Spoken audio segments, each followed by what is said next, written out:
Hello, this is Xbox Ahoy, and this is the 15th episode of my Black Ops 2 attachment guide. In this episode, we're covering rapid fire. Starting life as the double tap perk in COD 4, the faster firing effect became an attachment in Modern Warfare 2, and has remained present as such ever since. In real life, it would certainly be possible to alter the cyclic rate of a weapon by modifying the action. Lighter parts and altered springs could work to this effect. In practical terms, this is rarely done. Such modifications would run the risk of harming feed reliability, and in any case, fully automatic fire has little practical application in typical military doctrine. In-game, rapid fire is available for just the SMGs and LMGs. It is entirely compatible with all other attachments too, unlike its appearance in the first Black Ops. The attachment's effect is quite pronounced, with major effect on your weapon, both positive and negative. The principal intent of rapid fire is as its name suggests, to increase the rate of fire of your weapon.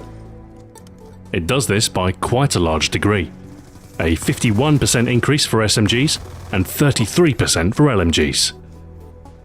This will ramp up the amount of damage you can dole out in any given time, and will make a very noticeable difference to your performance in close quarters. Of course, this faster consumption has intrinsic downsides. You'll empty your magazine more quickly, and will need to reload more often.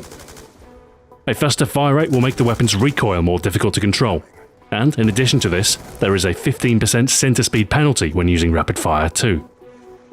Furthermore, your weapon's range will be reduced. LMGs will see a 40% reduction in effective range, whereas most SMGs will see their range cut by 60%.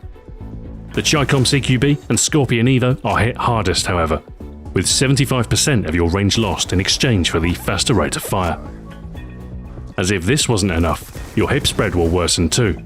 LMGs will see a 20% increase to hipfire spread, whereas SMGs will see a 30% increase. All in, your weapon will have a faster rate of fire, but at the cost of increased recoil and ammo consumption, decreased range damage, and worse hipfire performance. Rapid fire is an attachment that can greatly increase your potential damage output, but it is a choice that comes at great overall cost. It can prove effective with some weapons, however. The Mark 48 and LSAT can be employed in a more aggressive, close-range way with the attachment, as the LMGs take less of a hit to performance.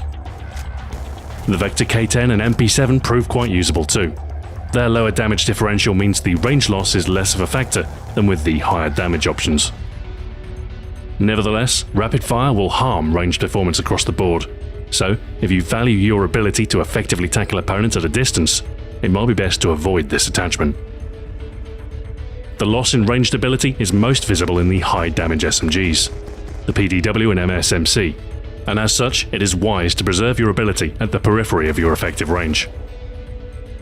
The hammer is probably best left without the attachment too. The initial flurry of faster firing shots are unaffected by rapid fire, so you can simply burst fire the weapon to achieve a similar level of output. Still, at a close range, there's no denying the increase in effectiveness that rapid fire can confer, and such additional damage can prove decisive in close quarters battle. Should you seek a rapid response to quench an enemy threat, double tap this attachment to turn your gun into a bullet hose and spray your opposition down. Thanks for watching, this has been Xbox Ahoy. Join me for the next attachment guide when I'll be covering the hybrid optic. Until then, farewell.